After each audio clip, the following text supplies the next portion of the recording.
আসসালামু আলাইকুম। এটা হলো আমুদ ক্যারেন, ক্যারেনের সাথে দিকে 2 দাগ, আইডেল বিনিয়ামের 1 দাগ। আইডেল বিনিয়ামের এই জায়গায় পাম্পের সাথে 2 দাগ, পাম্পের হলো 1 দাগ।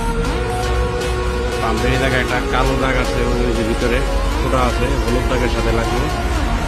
এই জায়গা থেকে যাই ভিতরে এই যে ওই যে ভিতরে সাদা হাতের লাগে মিল, সেম টু সেম এটাও তাই। ওই যে দেখা যাচ্ছে